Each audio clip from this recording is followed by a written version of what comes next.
ibadah online kita. Kita bersyukur karena hari ini kita masih tetap beroleh kesempatan untuk beribadah. Adik-adik sekalian, kakak yakin dan percaya adik-adik juga masih tetap semangat untuk beribadah. Saat ini kita akan segera memulaikan ibadah kita. Kita angkat pujian Yesus sayang padaku.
Terima kasih Tuhan, kami bersyukur untuk hari ini. Tuhan sertai kami, Tuhan sudah menyertai kami sepanjang hari, sepanjang minggu, bulan, tahun yang telah kami lalui. Saat ini ya Tuhan, kami juga bersyukur untuk kesempatan yang indah yang Tuhan sudah berikan kepada kami sehingga kami dapat beribadah bersama-sama. Tuhan berkati adik-adik yang di rumah, Tuhan berkati orang tua mereka dalam pekerjaan, Tuhan berkati semuanya. Saat ini ya Tuhan, kami serahkan kehidupan kami untuk memulaikan ibadah kami. Berkati adik-adik sekalian, berkati guru-guru yang ada, supaya ibadah kami dapat menyenangkan hati-Mu ya Tuhan. Terpujilah nama-Mu ya Tuhan. Ini doa kami mulaikan ibadah kami di dalam nama Tuhan Yesus Kristus. Haleluya, amin. Hai. Nah adik-adik masih semangat kan? Yes. Nah saat ini kita akan bersama-sama bersuka cita karena Tuhan sudah menolong kita, menyelamatkan kita. Untuk itu, dengan pujian kita saat ini kita akan nyatakan kita puji Tuhan sebab Dia yang layak dipuji. Kita akan pujian sejak ku kenal Yesus, hidupku berubah.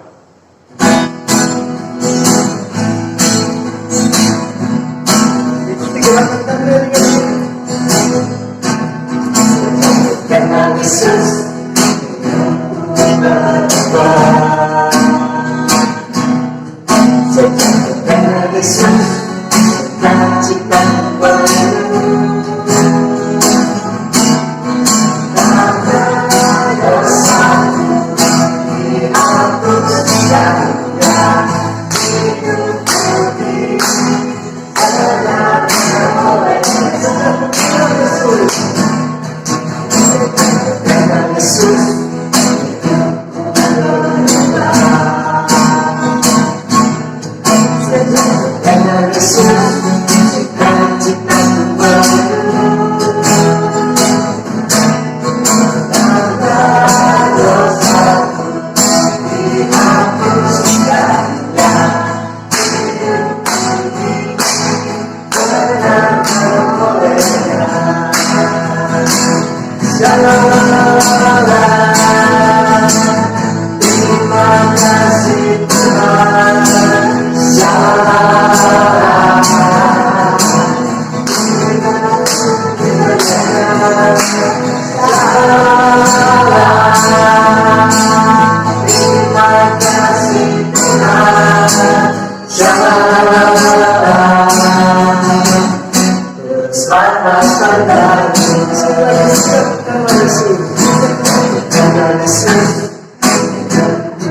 sekarang tiba saatnya bagi kita untuk bersama-sama merenungkan firman Tuhan. Untuk itu, adik-adik sekalian, siapkan hati, siapkan pendengaran yang baik, mata yang baik supaya dapat mendengarkan firman Tuhan dengan baik. Untuk itu, sebelum mendengarkan firman Tuhan, kita angkat pujian, buka Alkitab.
Sehingga kami dapat mengerti apa yang akan disampaikan firman Tuhan pada hari ini.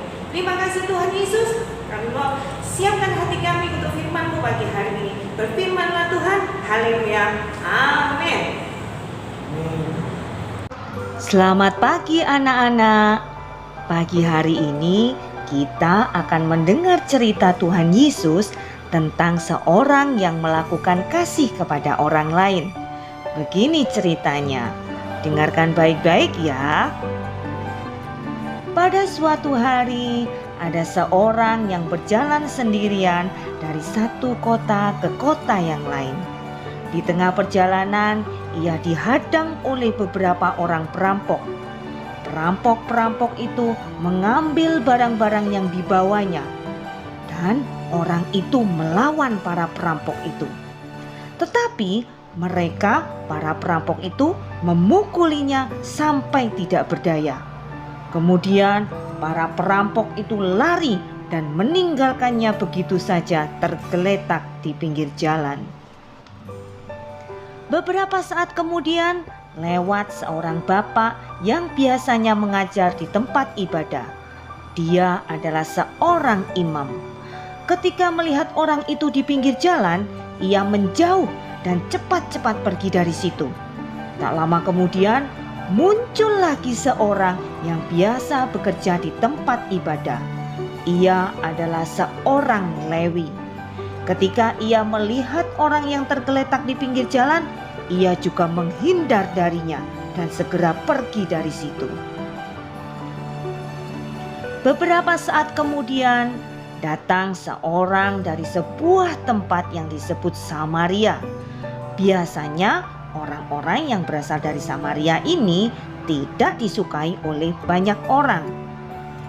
Ketika seorang Samaria ini melihat ada orang yang tergeletak di pinggir jalan, anak-anak tahu apa yang dilakukan oleh orang Samaria ini? Ia cepat-cepat turun dari keledainya, mendekati dan memeriksa orang ini. Bukan sampai di situ saja anak-anak. Orang Samaria itu juga membersihkan luka-luka di tubuh orang itu dan mengobatinya. Setelah itu, ia menaikkan orang itu ke atas keledainya dan membawanya ke tempat penginapan. Ia juga membayar biaya penginapan dan diberikan 2 dinar uang kepada pemilik penginapan untuk perawatannya. Nah, anak-anak, Tuhan Yesus mengajarkan kepada kita semua bahwa mengasihi yang benar adalah seperti yang dilakukan oleh orang Samaria itu, yaitu dengan menolong orang yang membutuhkan pertolongan. Tuhan Yesus ingin kita sayang kepada semua orang dan berbuat baik kepada siapa saja. Kalau Tuhan mengajarkan untuk mengasihi siapa saja, apakah kalian juga mengasihi teman yang suka nakal? Tentu saja, kalian harus tetap mengasihinya. Mengasihi itu artinya melakukan firman Tuhan, yaitu melakukan kebaikan kepada orang lain, siapapun orang itu. Kasih itu bukan hanya mengatakan yang baik-baik saja, juga bukan hanya mendengarkan yang baik-baik saja, tetapi juga harus melakukan sesuatu untuk kebaikan. Kasih yang mau melakukan sesuatu adalah kasih yang mau berkorban, seperti yang dilakukan oleh orang Samaria tadi. Itulah contoh kasih yang sejati. Nah, bagaimana dengan kita? Sudahkah kita mengasihi sesama kita seperti mengasihi diri kita sendiri? Pagi hari ini kita sama-sama belajar. Seperti di dalam Lukas 6 ayat 36 dikatakan, hendaklah kamu murah hati sama seperti Bapamu adalah murah hati. Nah, anak-anak, itu tadi cerita firman Tuhan hari ini. Semoga bermanfaat dan menjadi berkat buat kalian semua ya. Nah, untuk tugas kalian minggu ini, kalian menjawab pertanyaan dari renungan yang kalian dengar tadi ya. Pertanyaan pertama, menurut kalian siapakah yang melakukan yang benar dari ketiga orang tadi? Apakah seorang imam? Apakah seorang Lewi? Atau apakah seorang Samaria? Pertanyaan yang kedua, mengapa orang Samaria itu baik kepada orang yang dirampok itu? Dan pertanyaan yang ketiga, carilah di kitab mana yang mengatakan Tuhan Yesus mengajarkan kepada kita, kasihilah sesamamu manusia seperti dirimu sendiri. Nah, jawaban seperti biasa dikirim dalam bentuk video dan kirim ke WA Tante ya. Selamat hari Minggu, tetap semangat dan sehat selalu. Tuhan Yesus memberkati.